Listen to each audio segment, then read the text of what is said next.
Gerimis turun sepanjang perjalanan menuju sekolah. Papa mengemudikan mobil dengan cepat, menerobos jutaan tetes air. Aku menatap jalanan basah dari balik jendela. Aku selalu suka hujan. Menatap butiran air jatuh, itu selalu menyenangkan. Kamu nanti pulang sore, Papa bertanya. Tangannya menekan klakson. Ada angkutan umum mengerem sembarangan, menghambat lalu lintas pagi yang mulai macet di depan. Tidak ada les, Pa. Ra langsung pulang dari sekolah. Aku menjawab tanpa menoleh, tetap menatap langit gelap. Oh, berarti kamu bisa ya menemani Mama ke toko elektronik? Aku mengangguk, tanganku menyentuh jendela mobil. Dingin, mesin cuci itu. Kamu pernah memikirkannya, Ra? Papa sepertinya masih tertarik dengan percakapan di meja makan tadi. Ia menekan klakson, menyuruh dua motor di depan yang sembarangan menyelip di tengah kemacetan agar menyingkir. Ya, aku ikut menatap ke depan. Usianya sudah 5 tahun, bukan? Papa tertawa kecil, membayangkan sekaligus berhitung. Ya, kamu tahu kalau setiap hari mesin cuci itu mencuci pakaian sebanyak 20 potong, maka selamat 5 tahun, itu berarti lebih dari 36.000 potong pernah dicucinya, hingga akhirnya rusak, minta diganti. Hebat, bukan? Aku mengangguk pelan, menatap halte yang baru saja kami lewati. Ada 5-6 anak sekolah sepertiku, sedang menunggu angkutan umum dan beberapa pekerja kantoran. Lampu kendaraan menyala, kedip-kedip. Beberapa pedagang asongan berdiri dan seorang pengaman membiarkan gitarnya tersampir di pundak. Pemandangan yang biasa sebenarnya, tapi hujan gerimis membuat suasana terlihat berbeda. Konsisten. Bukan, persisten maksud Papa. Ya, itu kata yang lebih tepat. Kamu tahu, Ra, persisten membuat kita bisa melakukan hal hebat tanpa disadari. Seperti mesin cuci itu, sedikit setiap harinya, tapi dalam waktu lama, tetap saja hebat hasilnya. Coba, kamu bayangkan 36.000 potong pakaian, itu lebih banyak dibanding koleksi seluruh department store. Besar, Papa tertawa lagi. Aku mengangguk. Aku tahu kebiasaan keluarga kami. Papa selalu suka menasihatiku dengan caranya sendiri, seperti mengajak bicara hal unik pada pagi yang basah menuju sekolah ini. Mungkin orang tua kebanyakan lainnya juga seperti itu, selalu merasa penting mengajak anak-anak remajanya bicara sesuatu, menasehati, dan berharap kalimat-kalimat itu bekerja baik meskipun hanya urusan mesin cuci. Terlepas dari kesibukannya juga topik pembicaraan yang kadang tidak menyambung dengan situasi bagiku. Papa menyenangkan. Dia selalu ada saat aku butuh seorang papa.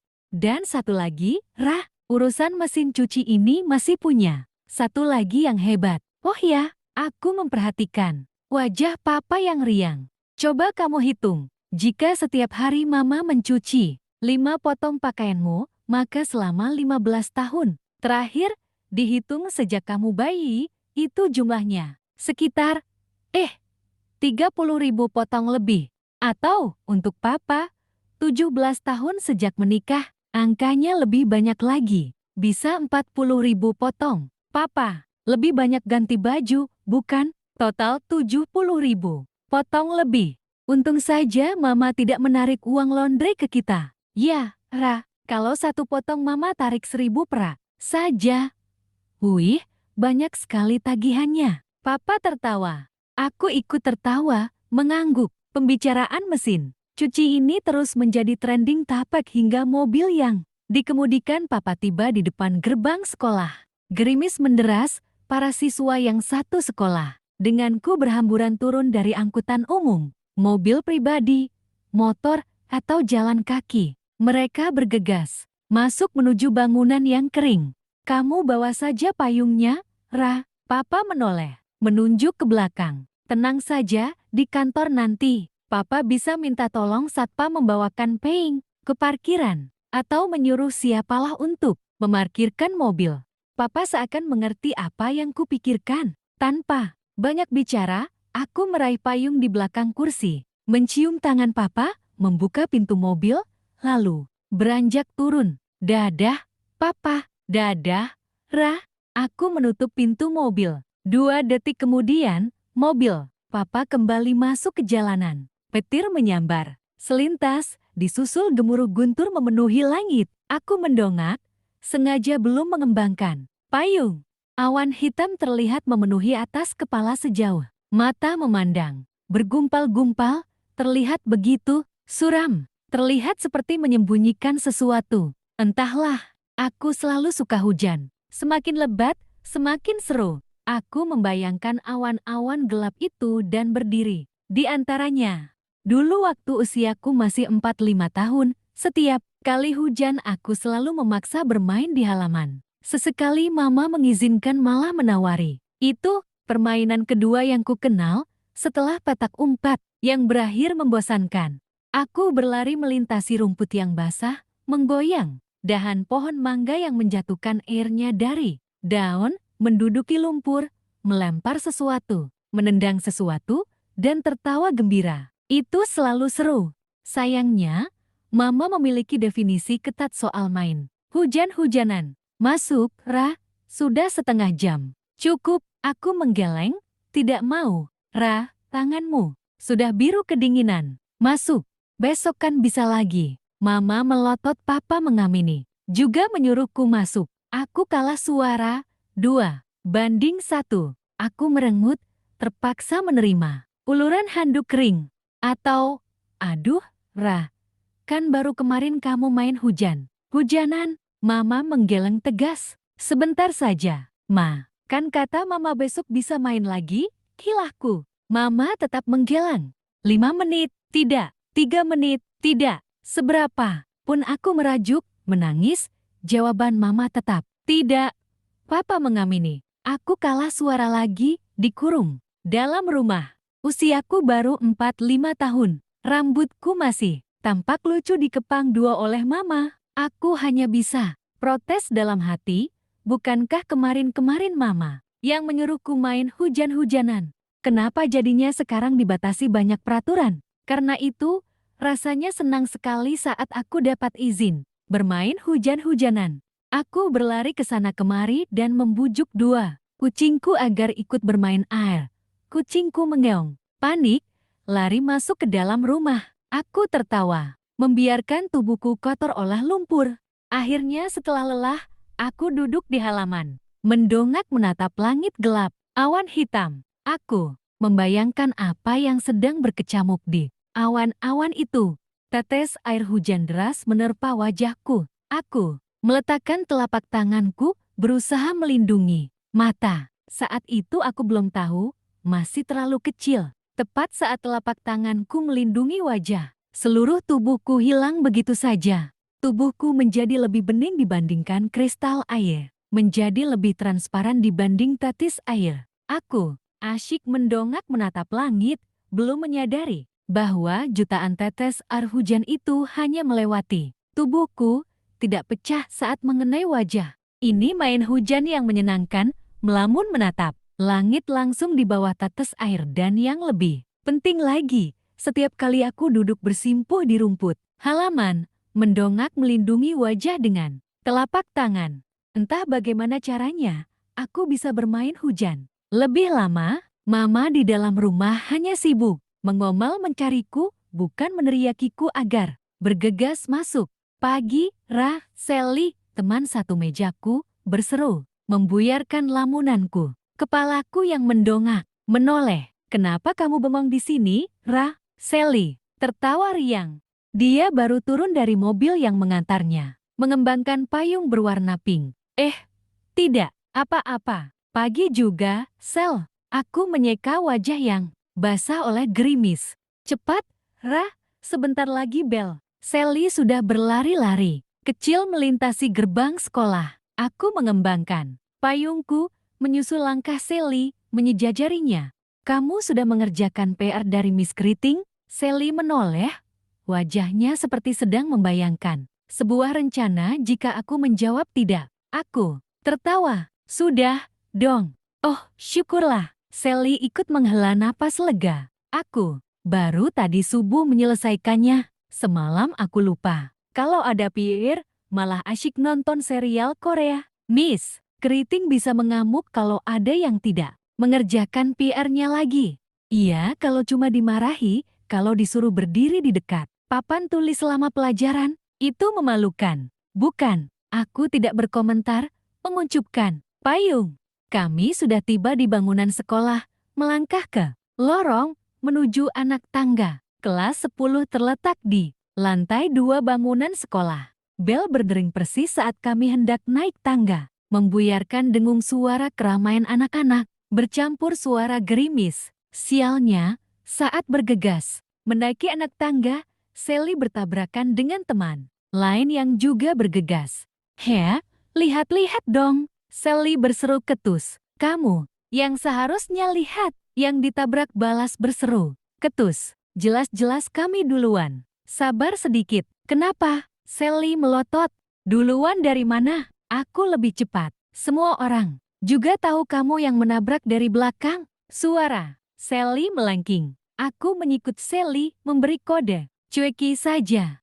Pertama, karena sudah bel, teman-teman lain juga terhambat naik, berdiri menonton di lorong lantai 1. Kedua, yang lebih penting lagi, kami tidak akan merusak mood pagi yang menyenangkan dengan bertengkar dengan Eli. Teman satu kelas yang terkenal sekali suka mencari masalah. Lihatlah, Eli hanya cengar-cengir, tidak peduli. Dia sejenak menatap Sally, lantas bergegas menaiki sisa anak tangga. Dia sama sekali tidak merasa bersalah. Dia selalu saja menabrak orang lain, mengajak bertengkar. Jangan-jangan matanya ditaruh di dengkul. Sally mengomel pelan, menepuk lengannya yang terhantam. Dinding, beranjak ikut naik tangga.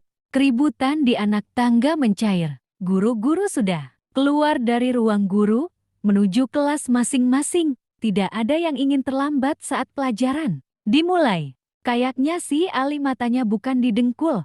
"Sel," aku berbisik, menahan tawa. "Memangnya di mana?" "Di pantat kayaknya." Sally menatap sejenak, lantas ikut tertawa. Kami berlari-lari melintasi lorong lantai 2, segera masuk kelas, mencari meja. Anak-anak lain sudah membongkar tas. Ali yang duduk di pojokan terlihat menggaruk kepala. Seperti biasa, kemeja seragamnya berantakan, dimasukkan separuh. Aku hanya melihat selintas paling. Juga si biang kerok itu sedang mencari buku PR-nya. Suara sepatu Miss Keriting terdengar bahkan sebelum dia tiba di pintu kelas. Dalam 1 bulan, semua murid baru sekolah ini tahu dialah guru paling galak di sekolah. Wajahnya jarang tersenyum, suaranya tegas, dan hukumannya selalu membuat murid merasa malu. Aku sebenarnya tidak punya masalah dengan guru galak, tapi itu tetap bukan kabar baik bagiku. Karena Miss Keriting mengajar matematika, pelajaran yang tidak terlalu kukuasai. "Pagi, anak-anak." Miss Keriting memecah suara hujan. Kami menjawab salam. "Keluarkan buku PR kalian. Sekarang." Kalimat standar pembuka pelajaran Miss Keriting. Kelas bising sejenak. Teman-teman sibuk mengambil buku PR. Aku seketika tertegun. "Di mana buku PR? Matematikaku? Aduh, ini sepertinya akan menjadi pagi yang buruk." Aku menumpahkan buku dari dalam tas. "Ada apa, Ra?" Sally bertanya. Aku tidak menjawab. Berpikir cepat. Buku PR itu tertinggal di kamar. Aku menyeka dahi, gerah. Aku ingat sekali tadi malam. Sudah mengerjakan PR itu, meletakkan buku PR di atas meja. Tadi pagi, saat Papa memintaku buru-buru berangkat, aku lupa memasukkannya. Yang tidak mengerjakan PR, sukarela maju ke depan sebelum ibu periksa. Suara tegas Miss Keriting membuatku menghela napas tertahan. "Ayo, maju, sekarang." Miss Keriting menyapu wajah kami. Aku menggigit bibir. Mau apa lagi? Aku melangkah ke depan. "Ra." Sally menatapku bingung. Aku tidak menjawab, terus melangkah ke depan di bawah tatapan teman-teman. "Kamu tidak mengerjakan PR, Ra?" Miss Keriting menatapku tajam. "Saya mengerjakan PR, Bu." "Lantas kenapa kamu maju ke depan?" "Saya lupa membawa bukunya." Teman-teman tertawa. 1-2 menepuk meja, lalu terdiam saat Miss Keriting mengangkat tangan. Miss Keriting menatapku. Lamat-lamat, itu sama saja dengan tidak mengerjakan PR. Dengan amat menyesal, kamu terpaksa ibu keluarkan dari kelas. Kamu menunggu di lorong selama pelajaran berlangsung. Paham? Suara Miss Keriting sebenarnya tidak menunjukkan intonasi menyesal. Karena sedetik kemudian, saat aku mengangguk pelan, dia kembali sibuk menatap teman-teman lain, tidak peduli, membiarkanku beranjak gontai ke bingkai. Pintu kelas. Petir menyambar terang. Suara guntur mulai terdengar. Menggelegar. Hujan turun semakin deras. Udara terasa lebih dingin dan lembab. Aku melangkah malas, mencari lokasi menunggu yang baik di lorong. Nasib, aku menghela napas sebal. Padahal aku sudah susah payah mengerjakan PR itu. Aku melirik jam di pergelangan tangan. Masih 2 jam 15 menit hingga pelajaran Miss Keriting usai. Sendirian di lorong yang tempias, basah. Itu bukan hukuman yang menyenangkan meski dibandingkan berdiri di depan kelas ditonton teman-teman. Aku mendongak menatap langit. Petir untuk kesekian kali menyambar, membuat gumpalan awan hitam terlihat memerah sepersekian detik, seperti ada gumpalan api memenuhi awan-awan hitam itu. Guntur bergemuruh membuat ngilu telinga. Aku menghela napas. Suasana hujan pagi ini terlihat berbeda sekali, lebih kelam daripada biasanya. Ternyata kabar buruk itu belum berakhir. Diiringi sorakan ramai teman sekelas, Ali juga dikeluarkan Miss Keriting. Ali bertahan beberapa menit, mengaku sudah mengerjakan PR, tapi belum selesai. Dia memperlihatkan bukunya yang hanya berisi separuh halaman. Miss Keriting tanpa ampun juga mengusirnya. Aku mengeluh melihat Ali melangkah keluar kelas, hendak bergabung di lorong lantai 2 yang lengang. Kenapa pula aku harus menghabiskan 2 jam bersamanya di lorong? Aku menyeka dahi yang berkeringat yang membuatku melupakan sesuatu. Kenapa aku terus berkeringat sejak tadi, padahal dingin udara terasa mencekam. Sial, aku tidak akan menghabiskan waktu bersama si biang kerok itu.